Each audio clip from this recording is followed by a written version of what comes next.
I've been asked many times to share my point of view on the subject of bipolar disorder. I was asked many times back when I was a psychotherapist, actually back when I was working with quite a lot of people who had been diagnosed with bipolar disorder. I've also been asked many times in the comments on this YouTube channel. And so I would like to share my point of view. The main thing that I would like to start by saying is that people so often end up getting diagnosed with bipolar disorder for arbitrary reasons, for sometimes reasons that have no connection to other people who end up getting diagnosed with bipolar disorder. Although the mental health system defines bipolar disorder as a brain problem, a major mental illness that actually is taking place in the brain, I haven't seen the evidence for that. Actually, I would say the evidence is quite weak for that. There's very weak evidence that it is a genetically based problem, and there are no brain tests that they can do to determine if someone actually has bipolar disorder in their brain. They don't do MRIs, they don't do PET scans for people that they diagnose with bipolar disorder. There's no blood test to determine if someone has bipolar disorder. Instead, what they do is they diagnose people with bipolar disorder based on their behavior. And often they don't even ask, where did this behavior come from? And sometimes this behavior can come from places that have nothing to do with psychology at all. I've seen people diagnosed with bipolar disorder because of thyroid problems, for instance. I've seen psychiatrists who have diagnosed people with bipolar disorder because of thyroid problems. They never sent them to a medical doctor to get tested for their thyroid. And I said to them, well, maybe you should go to a doctor. And they did. Oh, after the psychiatrist said it was a mistake, we didn't realize that. But they should have ruled that out at the beginning. Then another big one that I've seen a lot of people over the years who got diagnosed with bipolar disorder after having been depressed and then taking an antidepressant, and the antidepressant kicked them into a manic episode. And then I've seen psychiatrists say, I've seen this many times, they said, oh, this is just proof of their underlying bipolar condition. But then I say, no. Actually, it's pretty well known that a certain percentage of people who take an antidepressant get kicked into mania because of their body's inability to metabolize their antidepressant. Sometimes people just have a very strong reaction to antidepressants. It may have nothing to do with their underlying psychology at all. Another thing is I have seen psychiatrists, therapists even, who have diagnosed people with bipolar disorder, got them to take an antipsychotic or a mood stabilizer to hopefully correct this chemical imbalance that they had, even though there's no evidence of a chemical imbalance. And the person didn't like the medication they were taking, even though perhaps the medication did calm them down a little bit, maybe numb them out a little bit. But then what the person told me, I've heard this many times, is, ooh, I felt horrible taking that mood stabilizer. I felt horrible taking that antipsychotic. It made me feel dead inside, or it made me have all these terrible physical symptoms. And so they stopped taking the drug diagnosed for bipolar disorder, and then they ended up going into drug withdrawal, such that maybe whatever they experienced after stopping taking the drug was far worse than anything that they had before they were taking the drug. And then all the mental health professionals, even the psychiatrist, said, that is now the real proof that we have that they were bipolar to begin with. Now we know for sure that they were bipolar. And then I say, wait a second, but at the beginning when you diagnosed this person with bipolar disorder, you didn't share there was any lack of confidence on your part. You actually gave them that diagnosis on their record. Why didn't you say back then, well, we're not sure if you're bipolar? But no, instead they gave them the diagnosis of bipolar disorder. And then what happens is when the person goes into drug withdrawal and experiences, let's say, a reactive psychosis or a reactive mania to the drugs, then they're even more confident. It actually makes me buy this diagnosis of bipolar disorder even less. Well, then I've seen people who, when I observe them, they don't seem to be manic at all, and yet somehow they can rub a therapist or a psychiatrist the wrong way, such that the psychiatrist says, oh, you have a mania, or you're having a hypomanic episode, and then they diagnose them with bipolar disorder. Yet when I'm talking to the person, when I've known the people, I say, you're actually not even going through a mania at all. Maybe they're just going through a period of inspiration, or maybe they're reconnecting with some of their old historical post-traumatic feelings that they blocked for a long time because they weren't allowed to feel those feelings in their childhood, perhaps. Maybe they're beginning to go on a healing process. Maybe they're beginning to grieve. They're beginning to become empowered, and their feelings are coming out, especially anger. I've seen that one. Anger, or sometimes just the thrill of realizing, oh my God, I am coming back to life. This may have nothing to do with mania at all. In fact, very often when I've seen some of these people, and I listen to them, I can think, actually, what you are doing is going through a healthy process. But it can threaten people. It can threaten mental health professionals. Especially if the mental health professionals are kind of dead inside. And I've certainly met no lack of therapists and psychiatrists who basically are pretty dead emotionally on the inside. And they're challenged. They're emotionally threatened by someone who is coming to life. Someone who is connecting with their history, someone who is grieving. Often people who are grieving and crying a lot, if they go to a mental health professional who is very dead inside, they can end up getting diagnosed with depression. But what about when their feelings are even more coming out loud, strong, when the person has passion, when the person doesn't like being told, you're depressed, you have a problem, when the person can feel that they're becoming healthier? Well, sometimes the therapist says, oh no, you're not depressed, you're manic now. Now you're out of control. You need to be controlled. You need to have your intense feelings damped down. You have bipolar disorder. But I don't want to say that everything that gets diagnosed with bipolar disorder is actually disconnected from having deep emotional problems. Because I actually have seen quite a few people, quite a lot of people over the years, in fact, who ended up getting diagnosed with bipolar disorder when they were actually going through some real problems. They were exhibiting some really problematic behavior. And I'd like to talk about some of those behaviors now.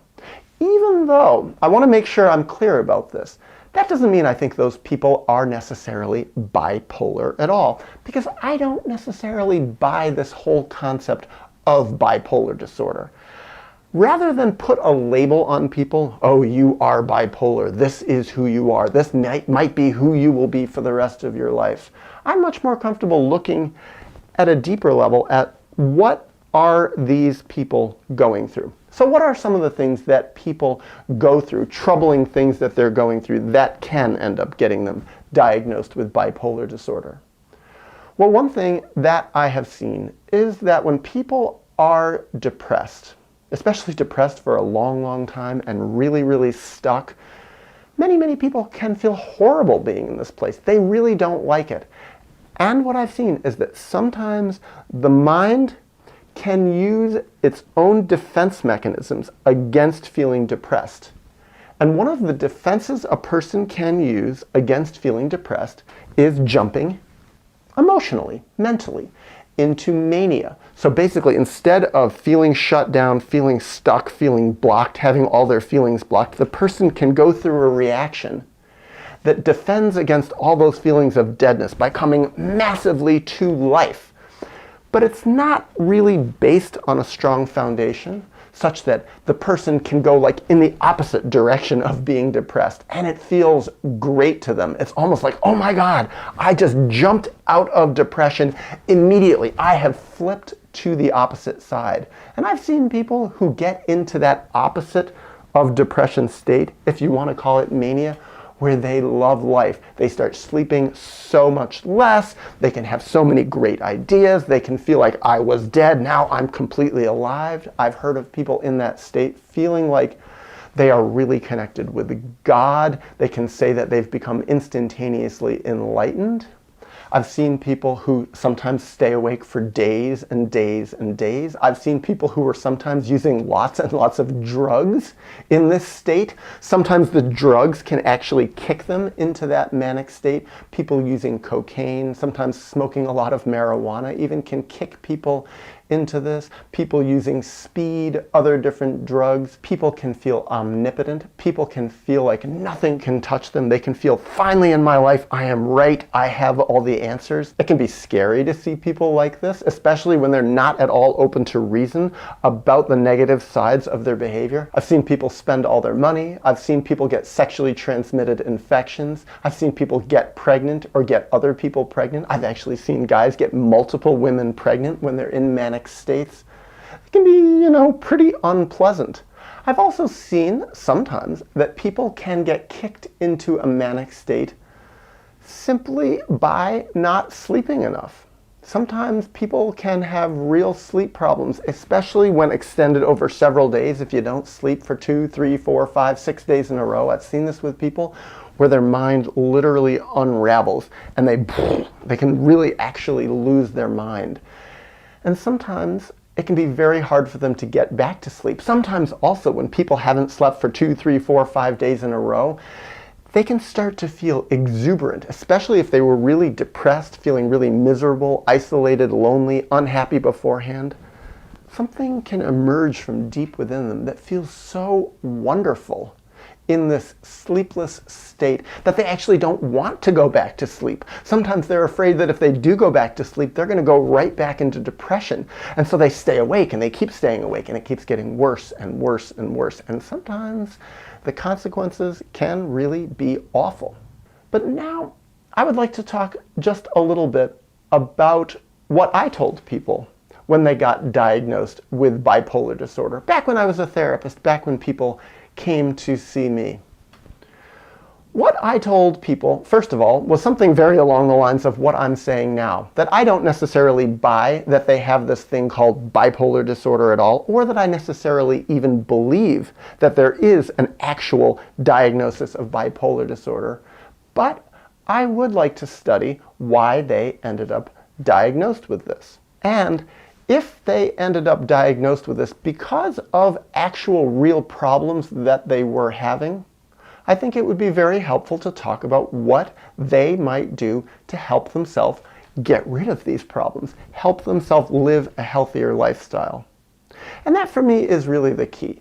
So often with people who end up getting diagnosed with bipolar disorder, they have very, very unhealthy lifestyles.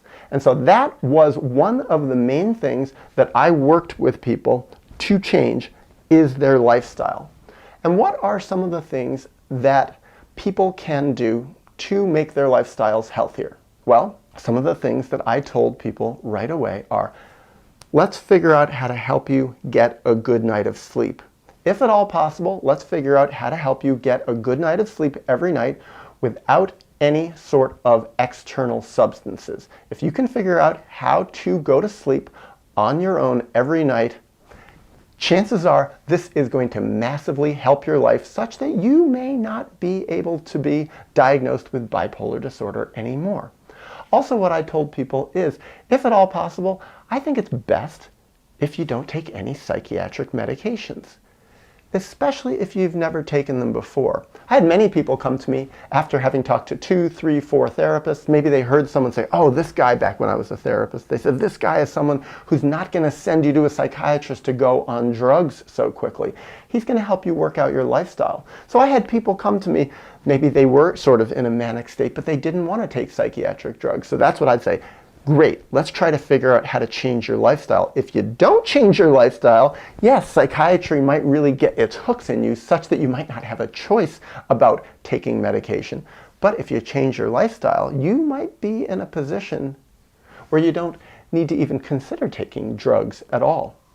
But then there's the question of, what about people who are diagnosed with bipolar disorder who are already on psychiatric drugs? Well, one thing I would say is, if you are already on psychiatric drugs for bipolar disorder, don't stop taking them abruptly. That can be incredibly dangerous. much better to taper off and taper off very slowly. I've heard some people say, yeah, I went into a manic state after I tapered off my psychiatric drugs for bipolar, and I tapered slowly. I did exactly what I was supposed to do. And yet when I really listened to them, what I realized is they didn't actually taper off their psychiatric drugs slowly. Often they tapered off their psychiatric drugs over a period of 2 weeks, 3 weeks, a month, 2 months even, and I say, that's not slowly at all. Often people, especially if they've been on the drugs for a while, better to taper off over a period of 6 months, a year, maybe for some people even quite a bit longer than that. Sometimes it really takes a long time for the brain, and now we're talking literally the brain, to recalibrate its chemicals after having been invaded by psychiatric drugs. But then there's some other things that I told people. Just across the boards, very healthier ways to live a lifestyle such that whatever problems that you are experiencing that get diagnosed with bipolar disorder may just go away, sometimes very quickly. 1, stop doing cocaine. Stop drinking so much alcohol. Stop drinking alcohol at all often.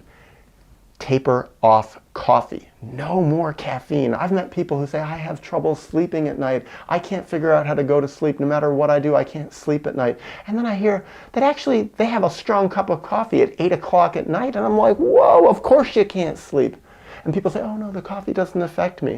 And I say, well, if it doesn't affect you, then maybe try for a month or 2 not drinking any at all. Sometimes it can make a big difference for people. Another thing, I've seen many people who, like I said, had a lot of problems around sex, having lots and lots of sex.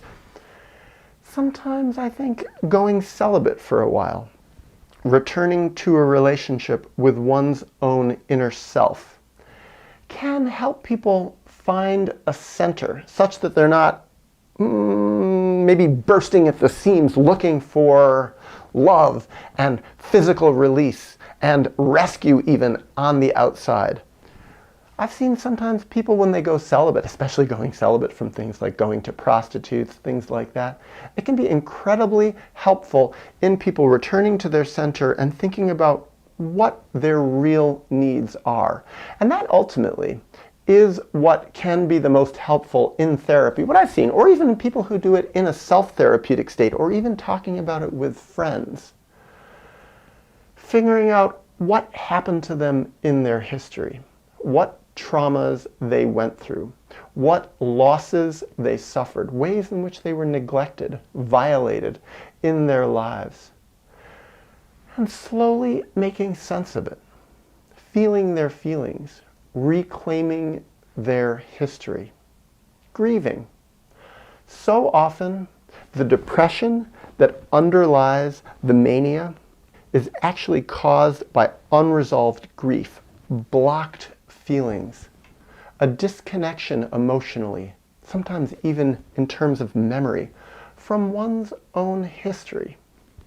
And when people begin to reconnect with their history and reconnect with their feelings, they can start to dry up the fundamental depression, the fundamental stuckness and confusion and lostness at its root. And when they do that, the thing that was fueling their mania can also get dried up at its root. I've seen that many times. When people become less depressed in a fundamental root way, they have much less need or motivation, as it were, to ever jump into mania. And when they say, oh, bipolar people can cycle between depression and mania, maybe over a period of weeks or months, depression, mania, and I've certainly met a lot of people who talk about their lives as going through that cycle.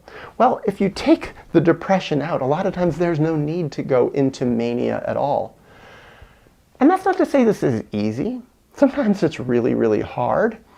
Sometimes what I've seen is that people who end up getting diagnosed with bipolar, people sometimes who are in an abject manic state, can actually come out of the mania pretty quickly if they change their lifestyle, getting rid of the different drugs they're taking, figure out how to go to sleep, figure out how to live a healthier lifestyle, live in more healthy, respectful ways with whoever they're living with, removing a lot of the stress in their life. I've seen that a lot too. When people are under a lot of stress, sometimes they compensate for that by doing things that make them feel better, that can actually kick them into mania, such that if they can remove some of the fundamental stresses from their life, their mania can go away. A lot of this actually can happen pretty quickly. But the drying up the fundamental depression, the fundamental cause for being kicked into mania, often that takes a lot longer. That's more of an assiduous, long-term healing process. And to me, that really fundamentally is the cure for what psychologically can kick people into mania. But I think as I end this video, I would like to state again that I always remain cognizant that just because someone ends up getting diagnosed with bipolar disorder, it doesn't mean that it fundamentally had this psychological root at all, the psychological root of a problem, because a lot of people nowadays just so arbitrarily get diagnosed as bipolar. In fact, I've known some therapists who can diagnose 2-3 people a day as bipolar. They just like diagnosing with bipolar. In fact, I've met some therapists who themselves embrace the diagnosis of themselves being bipolar. And I think sometimes when people embrace their own diagnosis, they like giving it to other people, and sometimes just handing that diagnosis out like candy.